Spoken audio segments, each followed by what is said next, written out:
broadcasting from the Unshackled Studios in Melbourne. This is WilmsFront, brought to you by theunshackled.net. Now here's Tim Wilms. Hello and welcome to tonight's show. The date is Friday the 13th of December 2019, and what a lucky Friday the 13th it has been. Earlier in the day, Boris Johnson's Conservative Party won a landslide in the British House of Commons, which means they can complete Brexit. This is, well, it's a triple shift for me because I was on the Uncuckables weekly live stream last night. We had a special Uncuckables live stream this afternoon. It is just past 8 a.m. in the UK, which means it's 7 p.m. here in Melbourne, and it's 4 p.m. in Perth, where my guest tonight is Stephen Wells, the self-confessed climate denier. You've told me it's 40 degrees in Perth at the moment. How can you still deny climate change?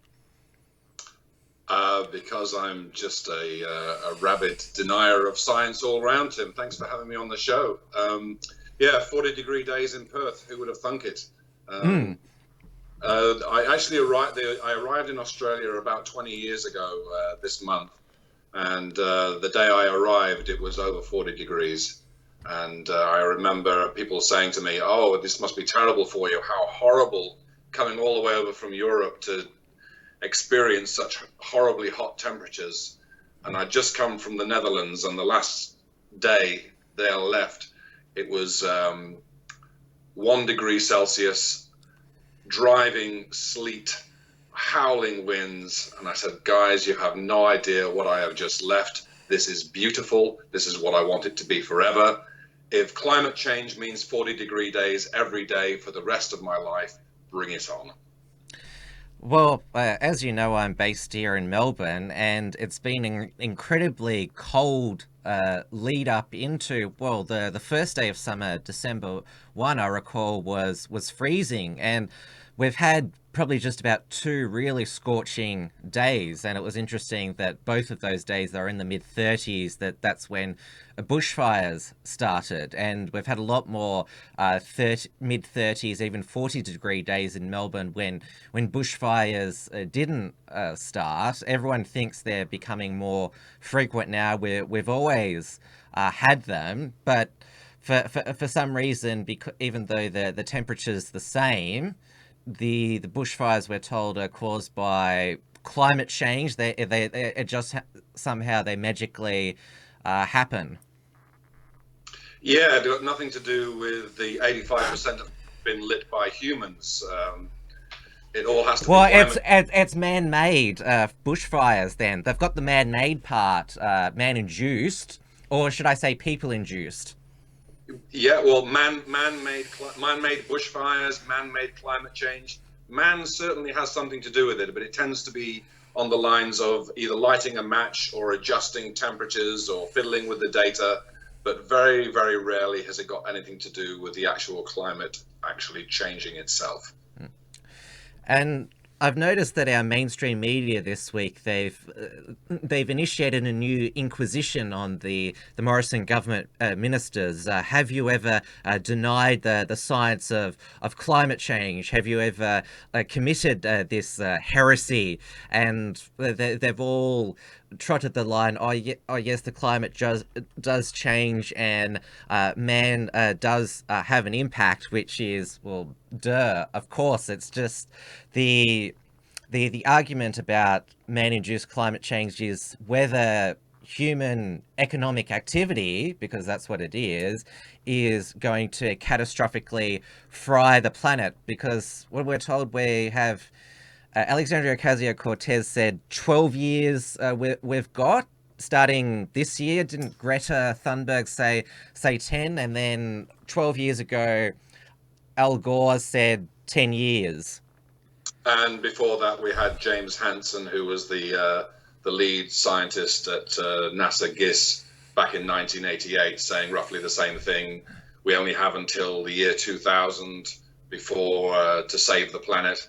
And then 2000 came and went, and then it was another 10 years and another 10 years.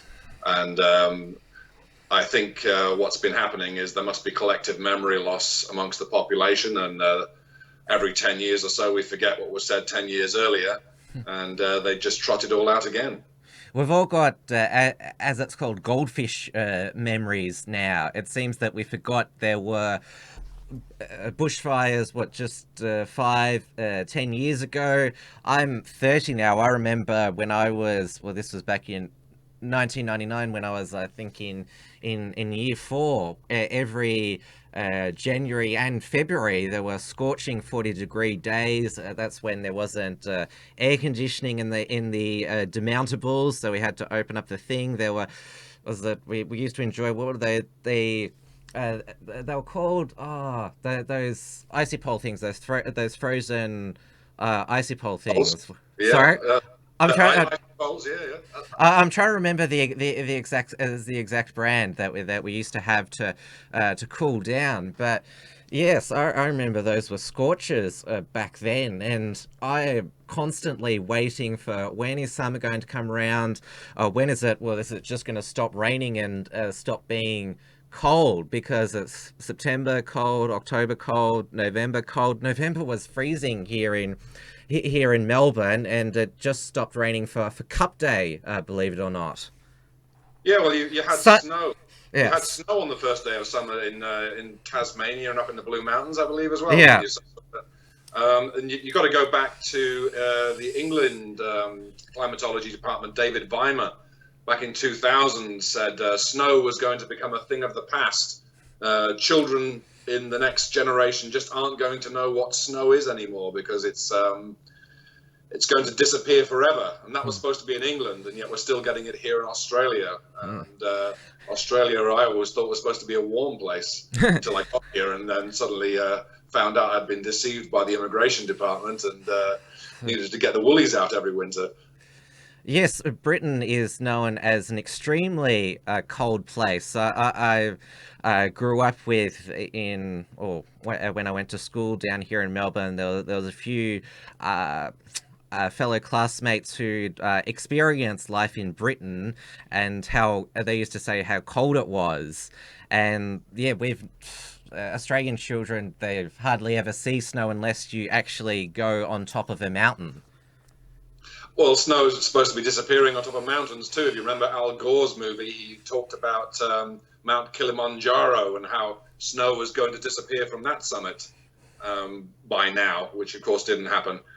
But yeah, don't you find it really strange that the countries that really could do with some global warming, like Canada and Britain and New Zealand, they all seem to have the most hysterical reactions about the planet potentially getting warmer again? You'd think that they would welcome it in Canada, and Justin Trudeau would have been kicked out before he even got in, and the same with I can't remember the woman's name in New Zealand. She's so forgettable, but yeah, New Zealand are another one who have gone full.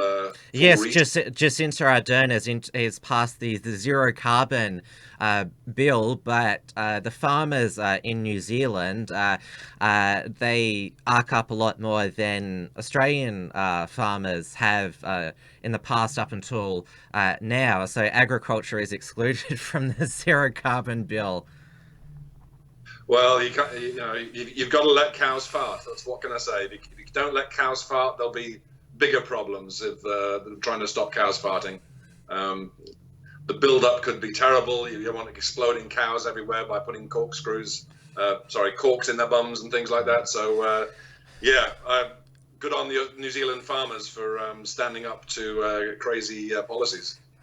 And of course, New Zealand on White Island, they've had that tragic volcano eruption, which is a completely natural phenomenon. The left, they cannot blame climate change or white men for the eruption, although the ABC did manage to track down a local Maori woman who blamed tourists for making the volcano angry, which is code for, I think, white tourists. But volcanic eruptions, they emit CO2 into the atmosphere. And I know that Ian Plimer has written about how it basically cancels out the emission reductions by government. And I noticed that Snopes and ABC Media Watch have said, oh, that's total junk science. But can you, because I found it's getting harder to actually research the facts about how much CO2 a volcanic eruption emits, because if you type that into a search engine, you get all the fake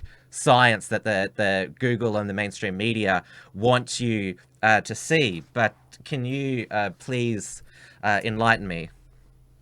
Yeah, well, how much carbon dioxide is emitted is not really an easy question to answer, because how do you measure it? And if you look at any of the science, or so-called science, about this whole issue, you'll find that the biggest problem is the claims being made about what they can measure and what they can't measure, and how easy it is and how accurate it is. The best thing I've seen so far on it was by a physicist by the name of Ed Berry, who basically brought it down to a mathematical formula to find out how much carbon dioxide that's in the atmosphere currently compared to natural carbon dioxide. And he worked out it was about 18 parts per million of the 410 parts per million could be attributed to humans. And he did that basically by saying, well, look, there's carbon is going in and out of the atmosphere, oceans are absorbing it, volcanoes are emitting it, plants are absorbing it, plants are emitting it, animals, humans, how do you work it all out? And he basically said, well, if we take the human contribution and look at that, and then we also look at something we can isolate from everything else, which he looked at the nuclear testing, atmospheric nuclear testing in the 60s. That basically drove up a certain isotope of carbon called carbon-14. And it drove it up very, very high, and you could easily see where humans had put carbon-14 into the atmosphere. And then, of course, the nuclear testing stopped, and then we can observe how quickly the carbon-14 was taken out of the atmosphere. And by doing that, he could then make, basically said that nature can't differentiate between one form of carbon and another form of carbon. Therefore, what nature requires to take out carbon-14 is exactly the same as what nature takes to take out every other form of carbon. Anyway, cut a long story short, he did some calculations on it. They're all very, very sound. They're easy to follow if you actually go and want to have a look at the mathematics of it.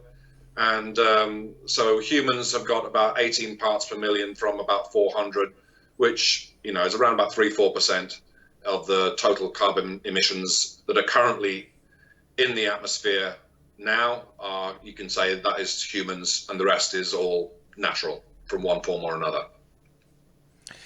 Now, that is a rational scientific explanation, but we don't get that in the current year in 2019.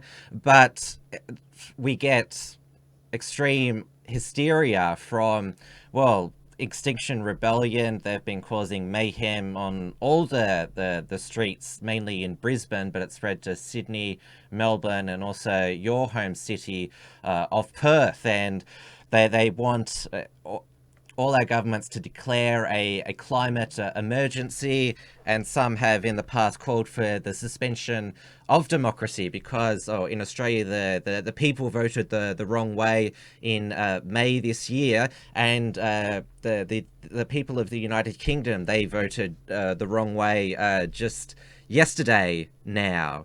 And I just wanted to go to look at the recent tweets of the Time Person of the Year, Greta Thunberg, who Time magazine thought was the most appropriate person. So she says here, every election is a climate election. Vote for your children, vote for the planet, vote for future generations, vote for humanity. Hashtag GE2019, hashtag UK election, which looks like foreign interference to me. Does that look like it to you? Oh, well, It's only foreign interference if you're on the right. It's never foreign interference if you're on the left, because the left are all one world government anyway. So nations don't exist according to the left. We're all one people, don't you know? She's retweeted Brian Kahn. Do you know who that is? Who's? Brian Kahn. Never heard of the guy. Okay, well, he's retweeted the climate haze from Sydney. Yeah, got nothing to do with bushfires burning. That's all. That's probably. She probably thinks that's the carbon dioxide that she can see. Instead of, because she said, I don't know if you remember, but she said that she thinks she can actually see carbon dioxide, like certain people can see dead people. Greta Thunberg can see carbon dioxide. So we had Greta, the most, well, because the Time Person of the Year is most influential person. So this announcement by Time and her tweet was supposed to influence the people of the UK, but Boris Johnson, at the moment, I think that there's still one seat that needs to be declared. But the Conservatives had 364, which is way above the majority needed of 326. Labour has got over 200. They've got 203, but Jeremy Corbyn said he won't lead Labour to the next election, but is sticking around. The Liberal Democrats, they've got 11. Their leader, Jo Swindon, lost her seat in Scotland to, well, the big winner of the election, apart from the Conservatives, was the Scottish National Party. They have won 48 seats, and others 23, which includes Sinn Féin, the Northern Ireland Republicans. They have overtaken the Democratic Unionist Party, and so regional Celtic nationalism is now proving to be the next British struggle. It's gone from Brexit to break up, but yes, the climate activists are despairing. There's been a meltdown on Twitter all day, and I think it's been even a greater and glorious one than after our federal election. And I noticed, what was it, The Shovel, which is supposedly a satire magazine, published an article saying the world now governed by idiots, with Donald Trump, Scott Morrison, and Boris Johnson. Yeah, because Jeremy Corbyn, Hillary Clinton, and Bill Shorten would be so much better. Yeah, it's, yeah. Look, I mean, anybody who watches this show, we find, even Trump just way too left, and the same goes for Morrison and Boris Johnson. We want things much, much further to the right than what we currently have, but given the choice of two as the way these elections run, then thank God that we haven't had a supreme socialist in power yet. But I expect that this is just going to lead in the UK to more people gluing themselves to trains and standing in the street and dressing up as some crazy half-naked lesbian. Yeah.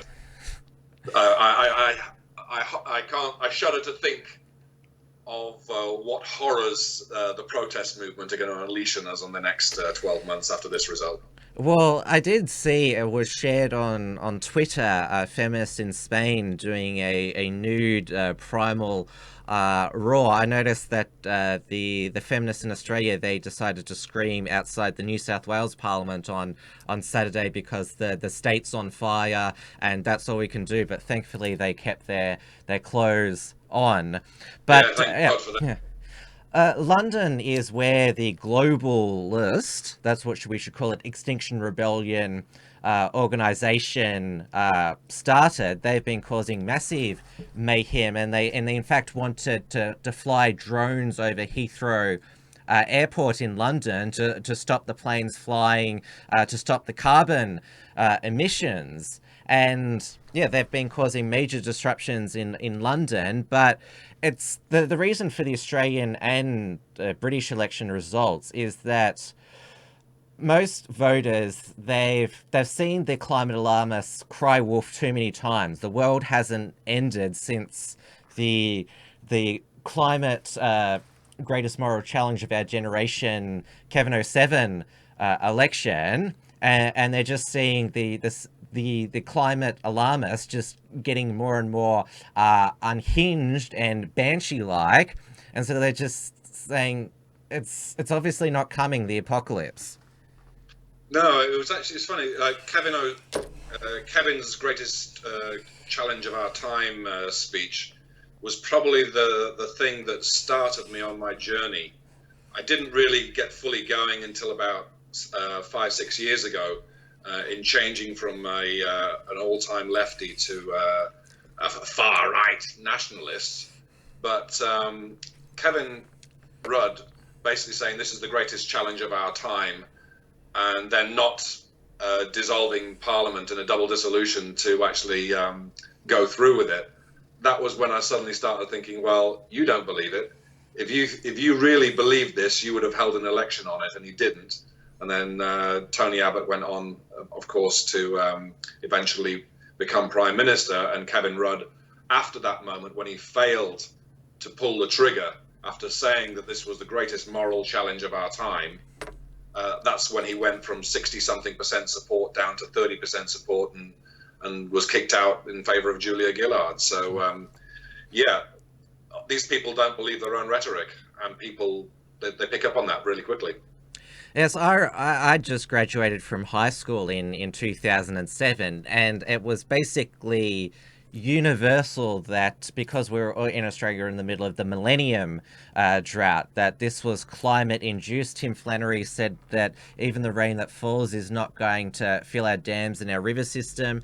The Labor state governments, Steve Bracks was Premier at the time, Peter Beattie in Queensland, Bob Carr in New South Wales, all invested in desalination plants because I remember the dams, they weren't going to be full because the rain wasn't going to come. In Victoria, we were on water restrictions. Steve Bracks, he fronted the water restriction ads himself, and so everyone was basically under the spell at that time, and the joke was that there was only one climate denier in Australia, and that was Andrew Bolt, who, well, he's been vindicated in the current year, because, well, not only have we not seen the temperatures continue to rise, when we haven't seen extreme catastrophic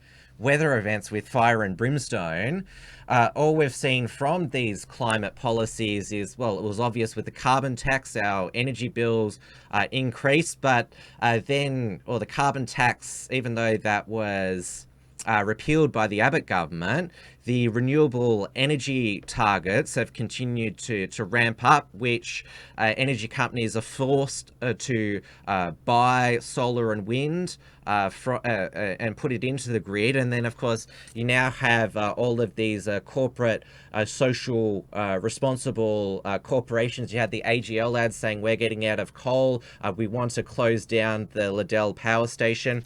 I should say to you now that the term woke is banned from this show, because Sky News Australia, they use it 100 times a day, so I'm just over that. So I don't think I've used it yet. I'll try and remember that as we go forward.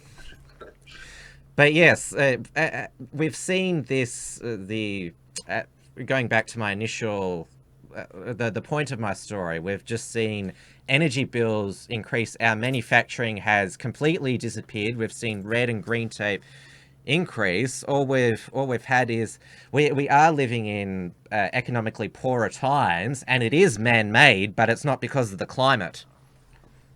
No, and you've got to look at what Agenda 21 and now Agenda 2030 have actually specified that we have to do. And you also have to look at how Agenda 21 and 2030 actually operate and how they actually infiltrate our systems.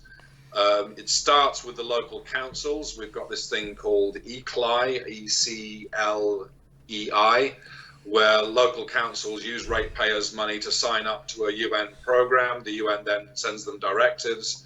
And then right from the local government area up, we've got bureaucrats basically writing policies for government. And these policies are getting implemented because most ministers don't know what they're doing. They just get given, ideas, and these are all basically being pushed forward. So behind the government, we've got the bureaucracy, which is huge, it's growing, and it's all tied into the United Nations, and they're all basically, as part of their job description, they have to write reports for the UN and have to write reports for government about these programs.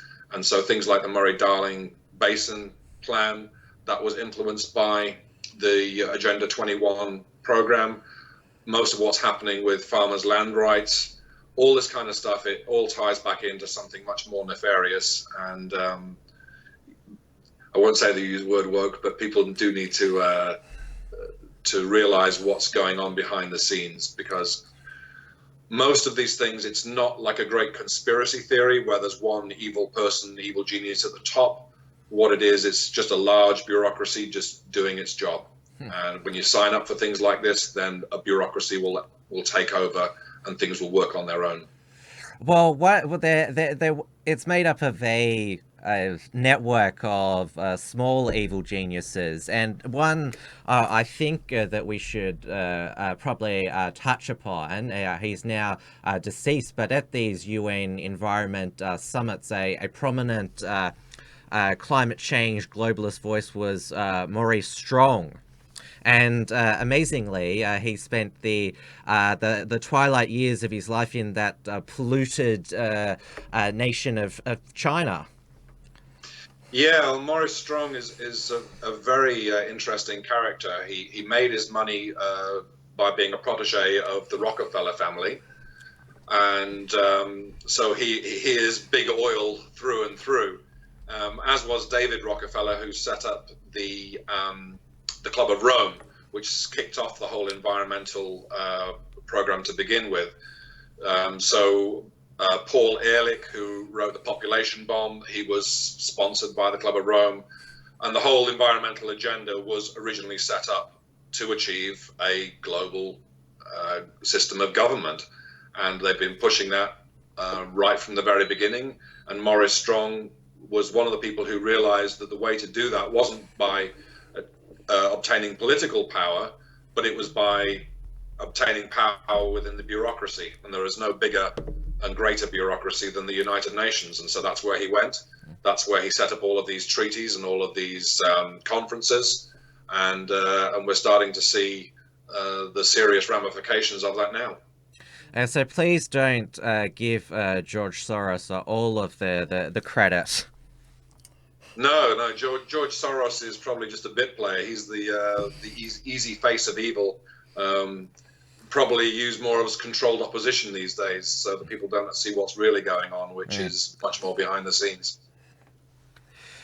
Now, the UN has been at this since the 1992 Earth Summit in Rio, Brazil, and that's when we saw millennial Greta, because, well, Greta is part of Gen Z, but the opening address there was by 12-year-old Servan Culls Suzuki. Yes, yeah.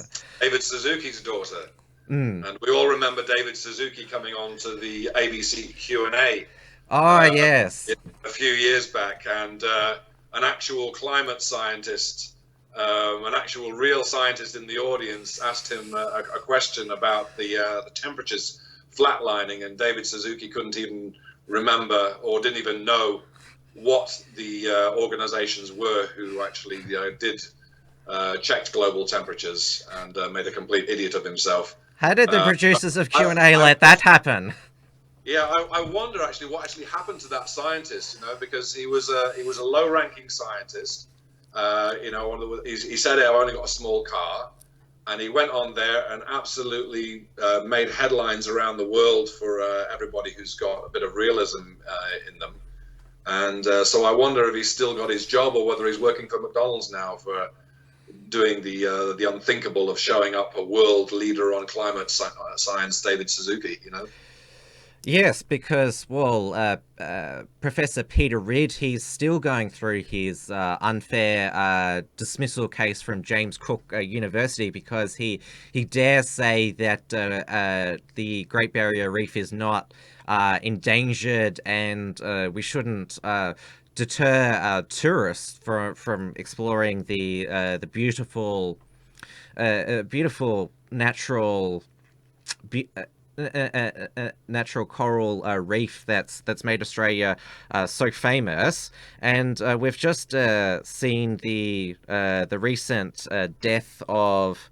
I'm just looking up his name now. Bellamy, David Bellamy. Yes. He expressed skepticism of man-made climate change, and well, that was the end of his career. He was forced into retirement.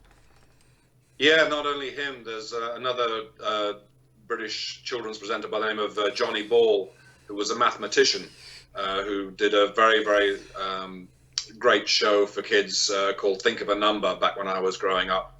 And he was another one who was ostracized when he came out and says global warming is crap.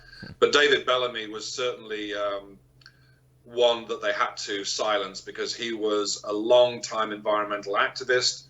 He'd worked with people like Bob Brown, back in the 70s and stuff. Very conscious about plants and the environment and everything else. And so when he came out and said that global warming was rubbish, it was like Anakin Skywalker had suddenly gone around and killed all of the Jedi children. It was that terrible, and they had to silence him. The late Professor Bob Carter, he was another one who was cut off from the university profession because he was a dissenter. He was just as prominent as Ian Plimer at the time. His last publication was Taxing Air, which basically described the carbon tax. But a person who you won't, the mainstream media won't tell you about, even though he was one of the founders of Greenpeace, was Patrick Moore, because because at the time Greenpeace was founded in 1971. It was when there was heaps of industrial pollution, and we needed to take better care of our natural environment and river systems. The most notable event is in the United States, the Ohio River catching fire, and yes, that we needed to clean things up. But he's realized, well, that his own organization has now adopted this global Marxist goal where and now Greta's starting to say this, it's not about reducing emissions, it's about dismantling capitalism, Western imperialism, as if that's still a thing, curtailing the populations of Western nations. There was actually a person who I saw it shared around on social media, said that nuclear power is not the answer because it can be too abundant. It's too good a source of energy, which is not which is carbon neutral.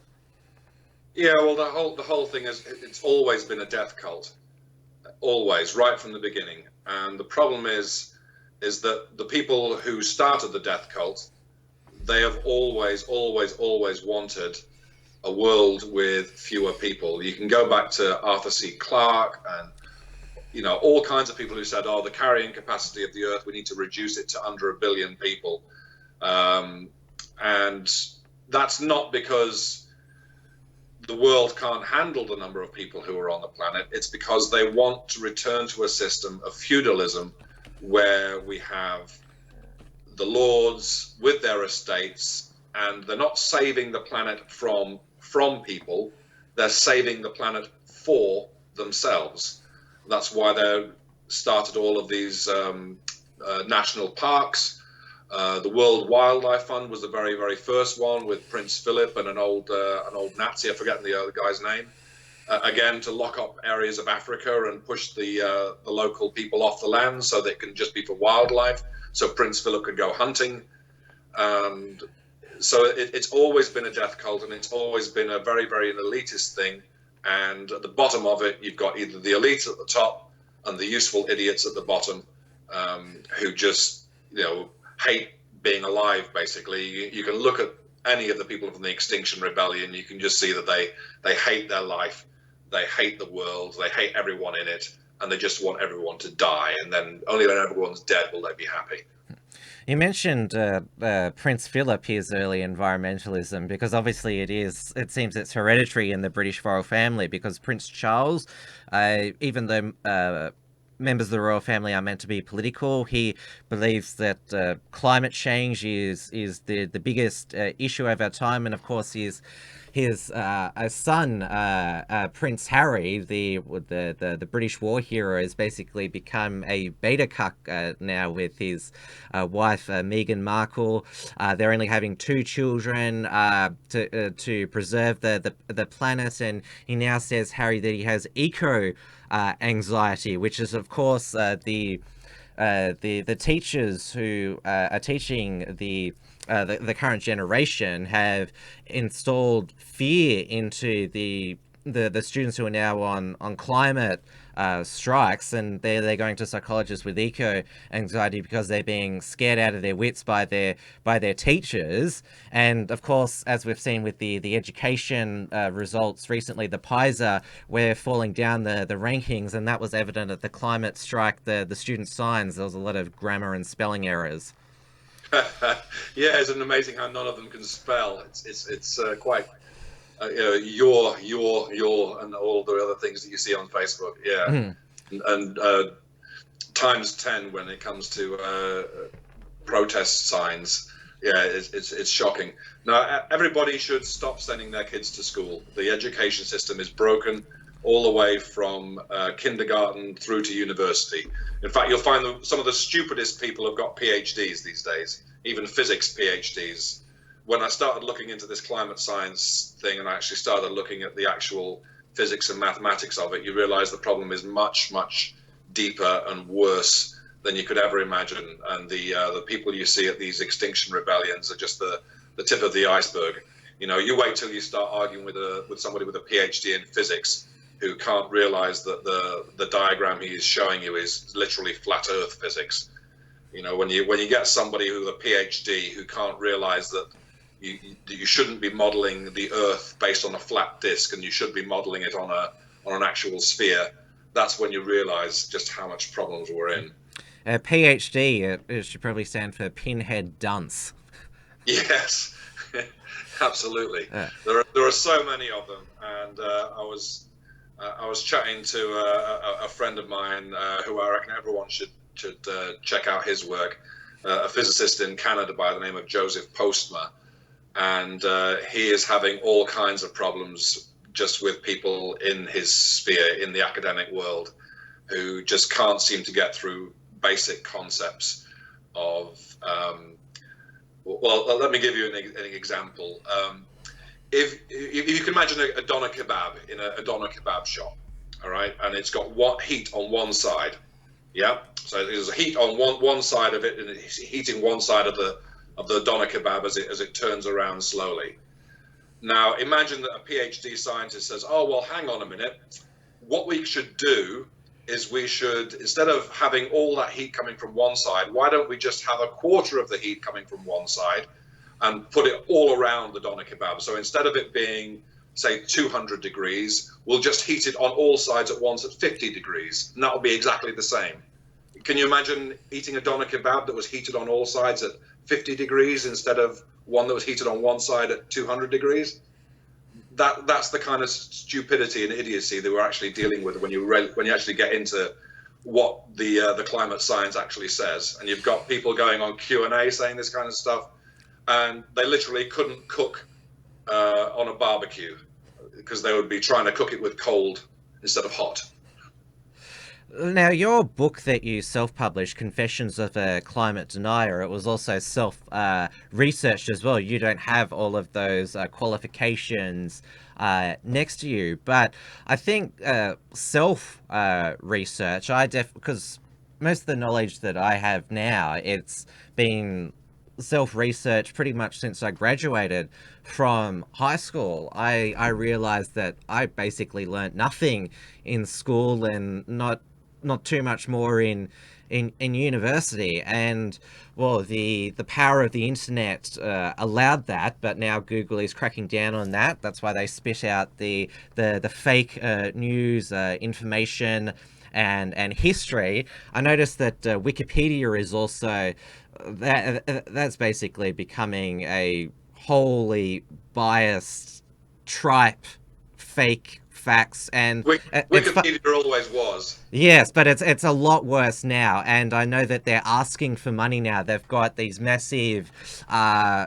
it takes up half the screen asking for donations, and I'm like, oh, it'd be a tragedy if not too many people decided to give to you. Yeah, or at least let the socialists give to them, and then they can go broke sooner. Mind you, then no, I take that back, because if they did that, then they'll be only asking for more government money. So check on that one. Maybe then the governments will want to give them a bailout, or just have, instead of Wikipedia, ABCpedia, have the ABC have their own wiki. It's coming. You know, it sounds like satire when you're saying it now, but as we know, satire is it's becoming harder and harder to tell the difference these days. Well, I'm not sure where. I haven't asked your age, but are you a Gen Xer or baby boomer? I'm a Gen Xer, although a recent stouch I get called a boomer. I think anybody over 16 is now a boomer to the radical left. Because they say that it's boomers' fault for falling for the satire on Facebook, but it is literally becoming hard to decipher, especially Babylon Bee, because their articles are becoming factually correct. There was one that they wrote, Christian library just has books, no child drag queens, which is true. Yeah. Babylon Bee is great. They've replaced The Onion as the top satire site, I reckon. Yeah, very good place to go to. Yeah, but yeah, it's not just Wikipedia now. As I mentioned, Snopes before. There's Hoax Alert, and a lot of people keep sharing this natural news website. And I noticed that Facebook immediately puts the Hoax Alert. Do you know about this website? Is it a fake conspiratorial website? Have you? Because it's being shared a lot, and Facebook is very quick to make sure that people know that it's fake. I've heard the name. What are they reporting on mainly? They're talking. One of their articles is that there's thousands of scientists who believe that man-induced climate change is a hoax. Oh well, yeah. They're obviously a go-to place then. I tend not to know the names of too many of the things I post online, because I'm a bit of a troller, and I get lost with overwhelmed with all of the different places that I'm sharing these days. Stop These Things is one I'm sharing quite a lot, which is one solely against the renewable energy scam. I like Tony Heller's work a fair bit. It's funny, you know, like when you look at, actually, you were saying earlier about Patrick Moore. Tony Heller was also an environmentalist, as was Joe Nova. Most of the people who are most prominent in the skeptics camp were themselves at one point quite avid environmentalists, and myself included. I was a member of Greenpeace back in the 90s, and not an activist member, but I liked the idea of a cleaner world. But yeah, more and more environmentalists specifically are waking up to the fact that it's all been a scam, and they've been co-opted and infiltrated and used, and none of us like it very much. Because green ideology now, that is as what's actually caused the bushfires, because the greenies say no, man should not care for the environment at all. We should just let nature manage itself, and that's increase the fuel loads in national parks, farmlands, because, well, the bureaucrats who we've found out now run the environment departments, and conservatives have been too cowardly to stand up for them for too many years. The drought is man-made as well, because we need to flush water out to sea as part of environmental flows. How absolutely disgusting is that? You know, that there's of all of the policies that I've seen that absolutely disgusts me, that the one where it just flushes out water out through Adelaide is the most reprehensible, I think. So we use, farmers, they used to practice environmentalism because man and nature have to work together. But this green, it's an anti-human ideology, have said that no, humans are bad, that nature can just live as an organism on itself. And a whole coast of New South Wales has been on fire, and that's why you've seen that smoke haze in Sydney. But then the Greenies have said, no, it's climate change. Yeah, I mean, they're just full of lies and deceit right from the word go, aren't they? They are the ones who cause the problems, and once they've caused a problem, they go and blame it on something else, which they'll then propose a solution to, which will cause another problem, which they'll then blame on some other problem. They're just sick people from start to finish, and it's about time that more politicians actually stopped pandering to them and stopped saying, stop cucking. How many cucks are there on climate change? Even more than there are on immigration, I think. It used to be global warming, but when the planet wasn't warming, they switched to climate change. And their argument now is that a climate change means more extreme weather events. But how does more CO2 in the atmosphere, how does that suddenly mean that there's going to be more cyclones and other things? What's the science on that? Well, like everything with them, the science is completely and utterly reversed, and it's the opposite from what they say.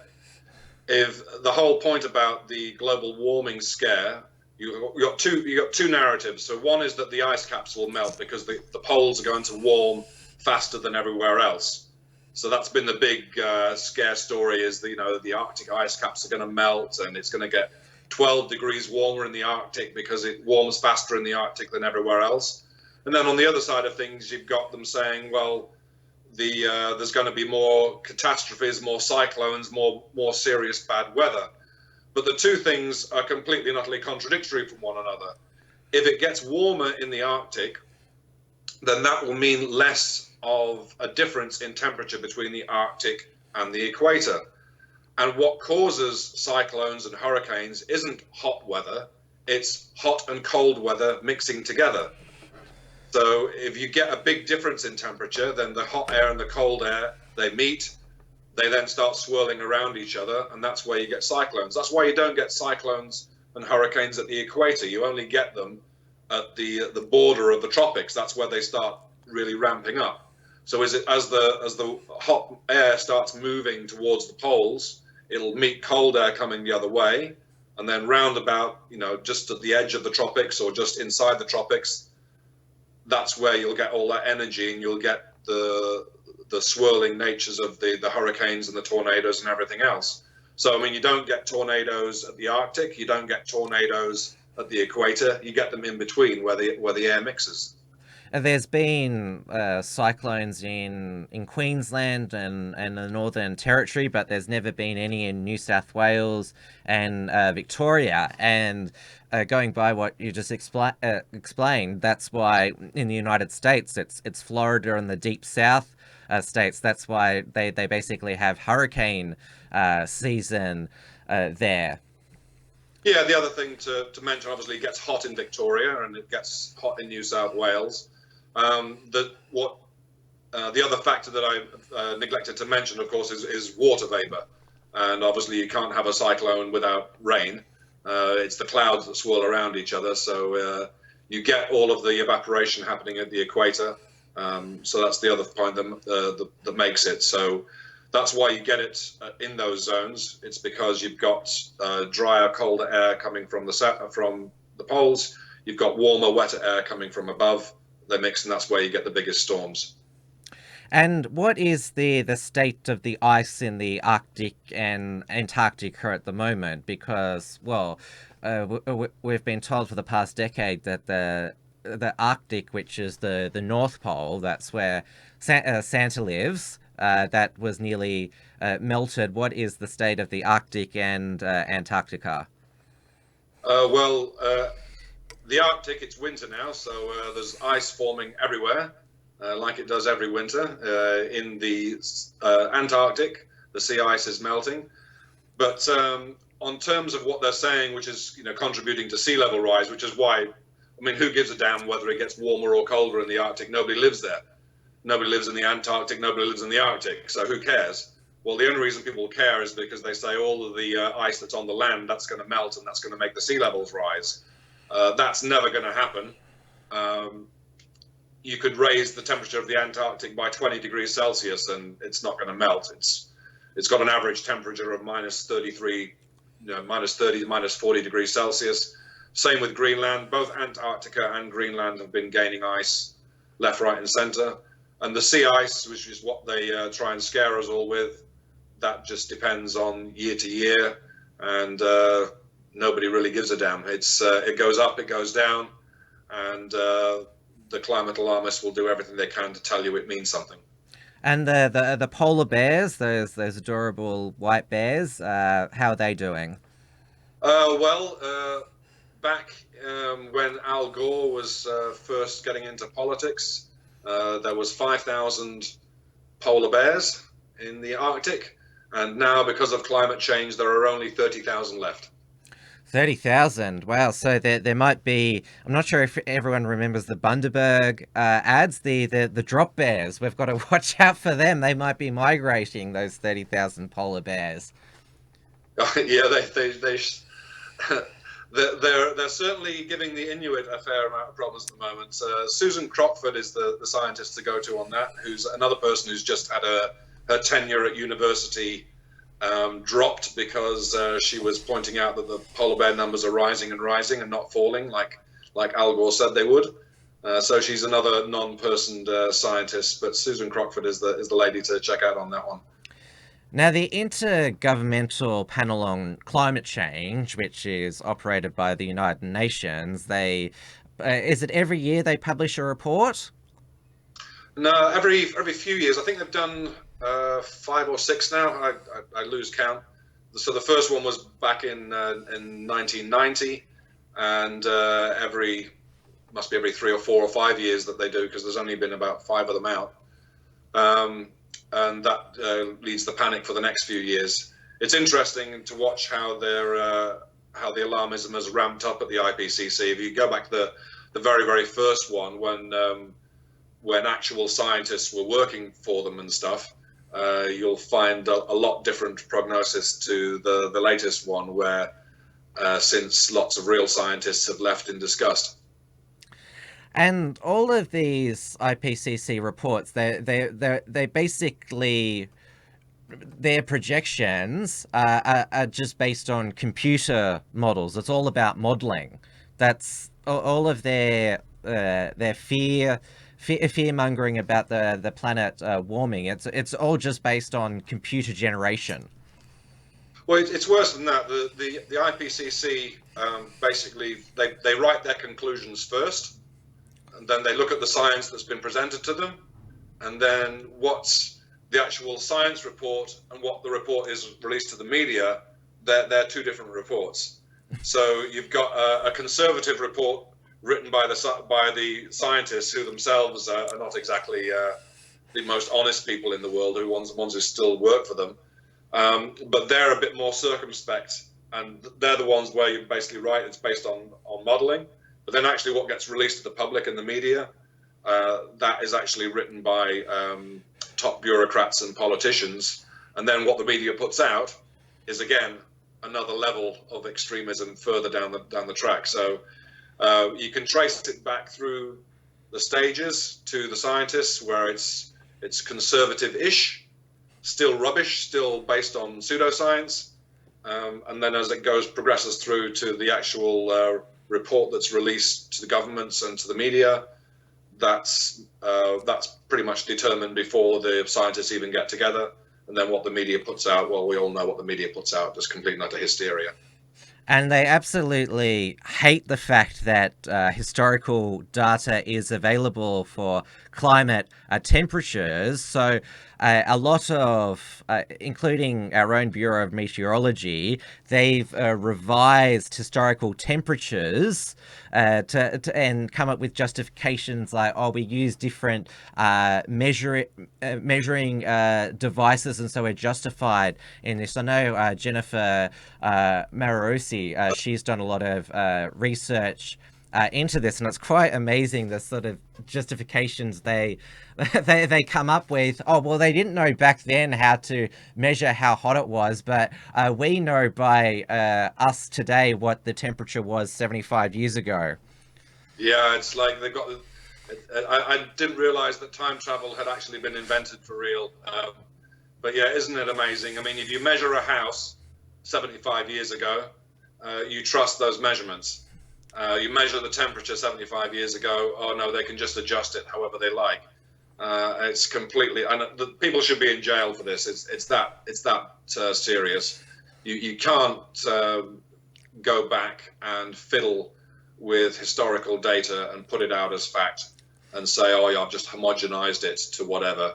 No, if the data wasn't good enough back at 75 years ago, then the data simply isn't good enough. You can't just make it up as you go along or try and retrofit it and try and work out what it should have been. Either the data was good, in which case use it, or the data was bad, in which case toss it out and we haven't got data. One or the other. What they're doing in them is just fraud. Now, as we just discussed with the Australian federal election and now the British general election, is that the wider public, the working class, have woken up to the climate change bullshit. They don't see the world frying. They see their living standards reduced because of policies allegedly to combat climate change. But they only get their say, as Scott Morrison called them in Australia, the quiet Australians. Over in the United States, they're called the silent majority. Well, they're called the shy Tories. That's the expression in the UK. They only get to vote every 3, 4, 5 years, while the mainstream media gets their say every day. They're the ones that ask the politicians questions, and so they're constantly, this is what they've been doing all week to Scott Morrison's ministers. Why aren't you doing more about climate change? Look at all this haze, and they all get very defensive. Oh, we are meeting our Kyoto and Paris targets. They're like, oh yes, we're meeting all these global agreements, even though it's not enough for the media and the climate activists. As we've seen, Extinction Rebellion, they want all emissions worldwide to be ended in 10 years. So they're never going to placate these activists, but they still continue to cuck and say, oh, don't write something mean about me in the Guardian, calling me a climate denier. Look at all these things our government is doing. And so they're still seeming, they're still wanting to look like they're doing something, but they are doing something which is destructive. They still want to basically placate the elites. I think, I mean, you look at the Liberal Party, half of the Liberal Party I consider Manchurian candidates. I consider them people who have infiltrated the party, who are deliberately there to further the globalist agenda, and the ones that remain in the Liberal Party, with the exception of one or two, they're just cowards and cucks, and they need to be voted out. To me, they are even worse than the Greens. The cucks in the Liberal Party do more damage to this country than the Greens do. Because if you look at the Liberal Party's policies today, they're the same as the Labour Party's policies on climate change 5-10 years ago. All they do is they seed ground, and then they adopt the policies of Labour from yesterday, and or from the Greens from 5 years before that. And we've really got to get harsh with these Liberal candidates. And we've, as much as I like the fact that Jeremy Corbyn didn't get in the UK, I would have much preferred it if Nigel Farage had won a few seats. That would say to me that we're stopping the trend. At the moment, I just see a slow death rather than a fast one, and I see that in Australia as well. The Liberal Party is just going to be. Look at what the Labour Party is saying today about climate change. That's what the Liberal Party will be saying in 5-10 years. Well, the Liberal opposition in Victoria is basically non-existent. I mean, Daniel Andrews won in a landslide at the November 2018 state election, and Daniel Andrews is basically able to escape accountability just because Liberal opposition is so hopeless. Obviously, the Liberals and Nationals in government in New South Wales, but they're full of cucks, both parties. I mean, their Environment Minister, Matt Keane, he's won all the stunning and brave praise this week from the media because he said we need to do more about climate change. And Nationals in New South Wales, they've betrayed their electorates with the now they want to tear up the Murray-Darling Basin Plan, even though they've been in government for 8.5 years and done stuff all. The LNP in Queensland, they're becoming a bit more solid, especially, I think they like those 10% swings during the federal election in central and north Queensland, which helped deliver Scott Morrison government because the people in those regions wanted the Adani coal mine. And Anastasia Palaszczuk, she is basically being crippled by her communist deputy, Jackie Trad. And people sort of forget about Western Australian state politics. A lot of people say that Mark McGowan is probably the most moderate ALP leader in the nation. The Liberals are in opposition at the moment. How do you see summarise WA's state of politics? Well, Mark McGowan got in because Colin Barnett's government was corrupt. That's the bottom line. Colin Barnett, and he had just a range of ministers who were pulled up on everything from sniffing chairs to taking holidays to France. I mean, they just needed to be taught a lesson. Western Australia is a bit more sane than the rest of the country, but for how much longer, I don't know. Mark McGowan is already talking about ruining our electricity grid, which luckily isn't connected to the eastern states' electricity grid. But the real solution is, there is only one solution as far as I'm concerned, and that is that all you guys at the Unshackled need to move over to Perth, along with all of your supporters. And we need to basically flood one state with nationalists and realists about climate, and then we'll have a chance, and we'll just secede from the rest of Australia. Let's face it, Victoria's lost. Victoria and South Australia, you're gone down the socialist hole already. I think there's no saving you. So I think you should all emigrate over here to Perth, and then we might have a chance in Western Australia of stopping the tide. Well, the people of Western Australia, they did vote for Waxit in 1933, but it was ignored.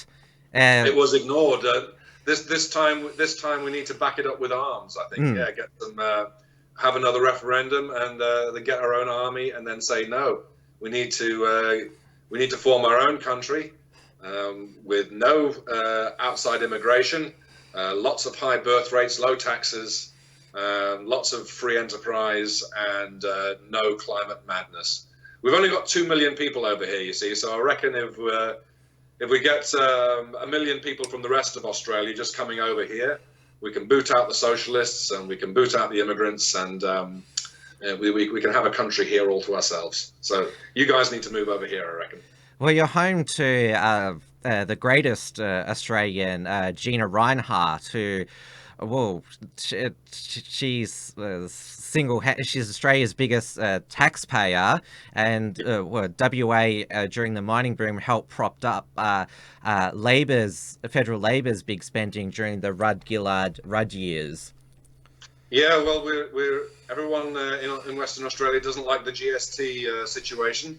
We would like to have our own money to spend, and I think WA could do a pretty good job of running a country by itself. We've got everything we need. We've got lots of farms, lots of food, lots of mining, and we could certainly start some manufacturing here as well if we had the right policies and the right kind of people living here, I reckon. Yeah. You probably need what Scotland has, a Scottish National Party, because, well, they're demanding a second Scottish independence referendum because they pretty much made a clean sweep of all the Scottish seats. If you had a West Australia party, which was basically all about Western Australia and also threatening or demanding independence, then that would certainly benefit you quite a bit. And also the Irish Republicans, they won big in Northern Ireland against the Democratic Unionists. So yes, I think you can take a leaf out of the Celtic people in the United Kingdom if you definitely want to insulate yourself from the Eastern decadence in the rest of Australia. Well, there's that, but on the flip side of things, you've got to remember that the SNP are basically a bunch of globalists. It's really stupid that they're calling for Scottish independence and then want to be part of the EU. Let them, I say, if they don't want to be. We wish to secede from Britain so we can become part of greater communist Europe. Let them. They voted for it. The reason the Irish Republicans are gaining strength is because you have to look at Monty Python's meaning of life to understand that, and the scene about how Catholics eschew contraception and Protestants use condoms. Their numbers are growing through birth rates. Well, I've enjoyed every sperm is sacred to the Republicans, whereas the Unionists they've been sheathing old Johnny. Well, I'm not sure if the Republic of Ireland, well, because they recently voted to repeal their pro-life constitutional amendment. So we'll see what happens to the Republic of Ireland birth rates there. But, well, Australia, we do have a high immigration intake, but there's still a lot of local citizens who still like to have lots of children. Yeah, long may it remain so. That's the only thing that's going to save us is if our birth rates go up, because as long as birth rates are low, then with the financial system that we've got, which is based on debt and based on growth to cover that debt, then if we don't have lots of babies, then they're going to import lots of immigrants to keep the Ponzi scheme going. So good on the people who still live traditional lifestyles and still want lots of children. I think we've covered everything in the rational science world tonight. It's been great to chat to you, Stephen, on this momentous day for electoral sanity. It's the people who've made the right decision. Now the politicians who they've elected now have to do the right thing by the people. That's the next step, because as we've seen with ScoMo, after the Quiet Australians re-elected him, he still hasn't decided to tear up the Murray-Darling Basin agreement. He didn't even know that there were gender-neutral toilets in his own department, and so there's a lot of bureaucracy to clean up, and he certainly needs to stand up to them and the rest of the media.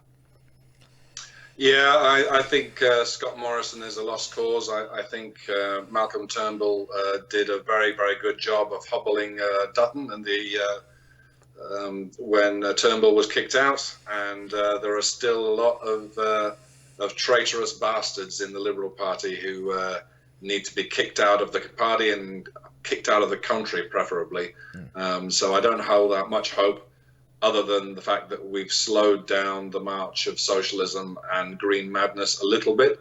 We've slowed it, but it's still marching forward, and we need to do a lot more to stop it and turn it around.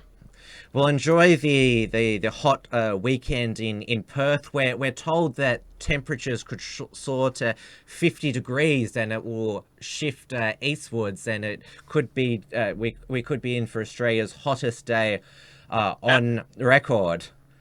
Hottest day ever. Yes. It's hottest day ever since the last hottest day ever. Yeah, I look forward to it. The beaches are lovely here. Perth is absolutely fantastic when there's few greenhouse gases in the atmosphere, because just to let your listeners know, that the reason we get hot temperatures in Perth is when the humidity goes down and the wind stops. And low humidity is low greenhouse gases. Isn't that amazing? Because water vapor is supposedly a greenhouse gas, and you get the hottest temperatures when there's the least of it around. And as I said before, just about everything that is claimed about climate change, the exact opposite is true. So water vapor makes things cooler, not warmer.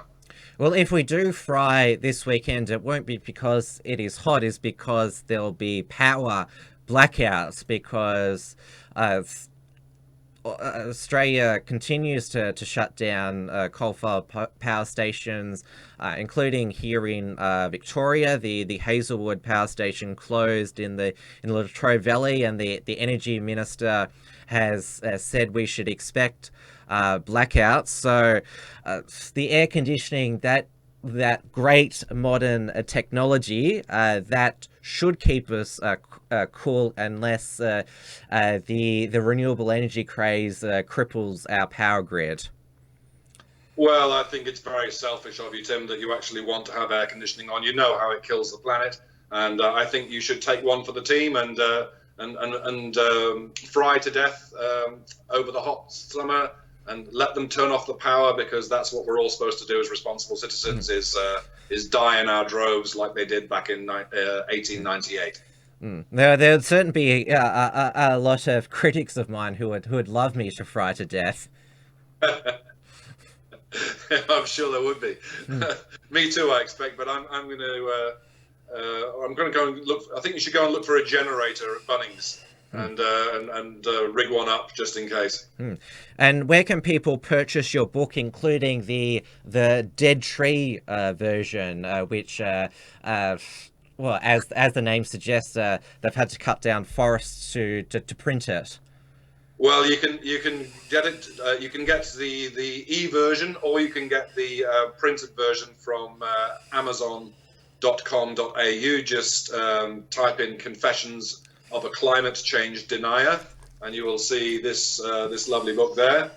If you want to say hello to me on Facebook, you can also order a signed copy. I won't go that way. You can order a signed copy from me, which I have a few copies at home. But if it's too much hassle to say hello to me directly, then just go on Amazon and look up Confessions of a Climate Change Denier.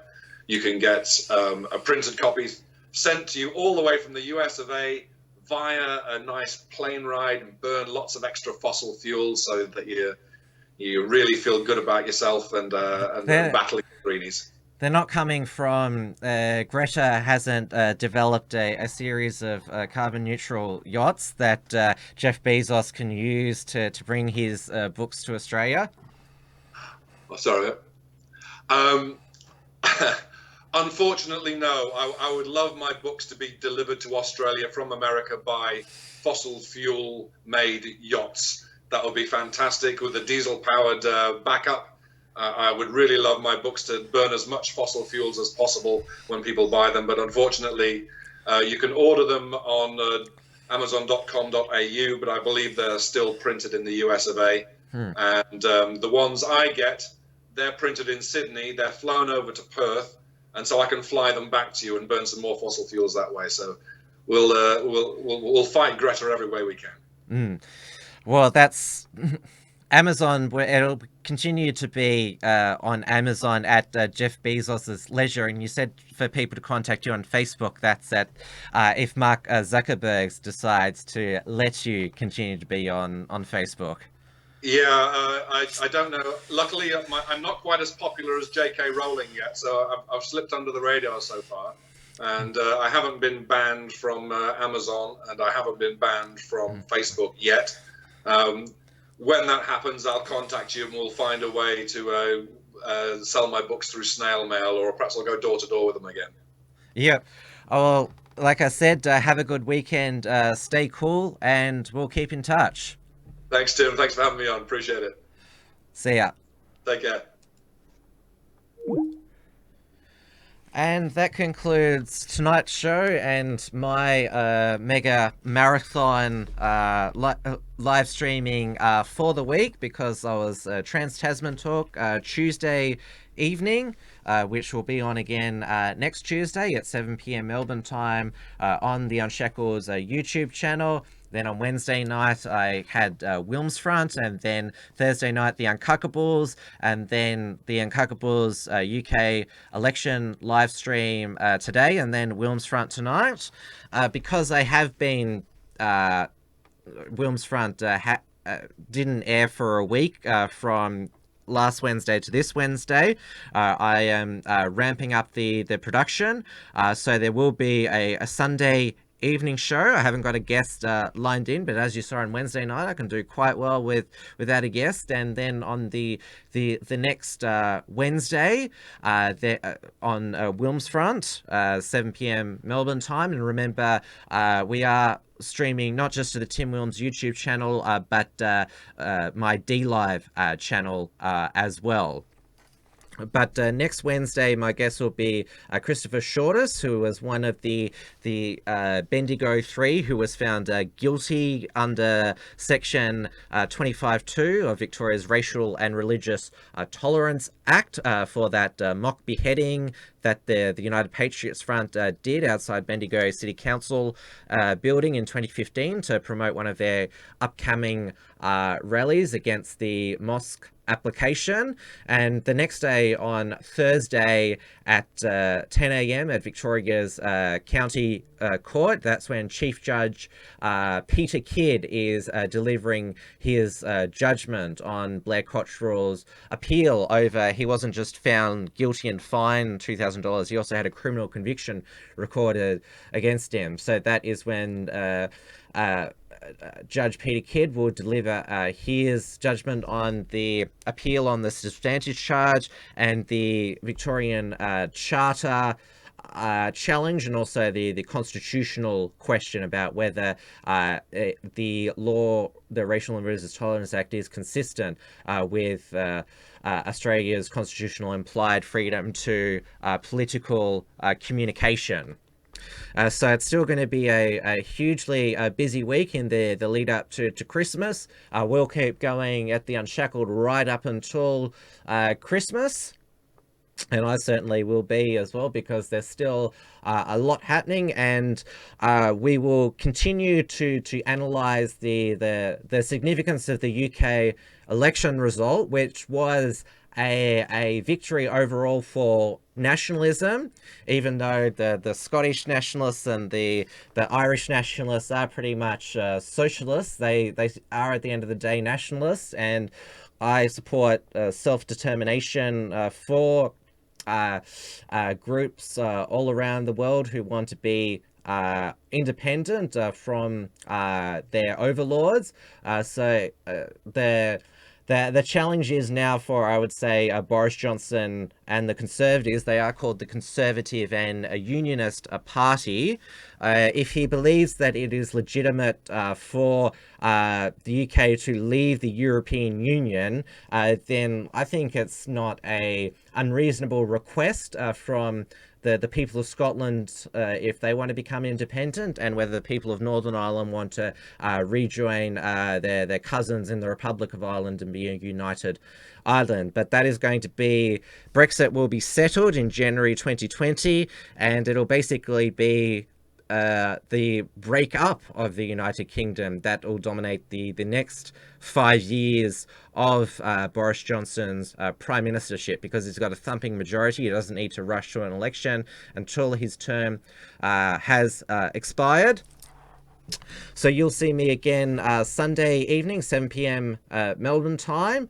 The Australian alt media lineup continues the Monday evening with XYZ live on the Maddie Rose Live channel. I'm not sure if Maddie is going to do another Saturday night solo stream. I quite like them and interacting with him on a Saturday night, and I'm sure Maddie will be happy now that I'm reading out, because basically the YouTube apocalypse has arrived, and doesn't matter what I say, they'll probably come for us eventually. So I'll read out anyone's super chat now.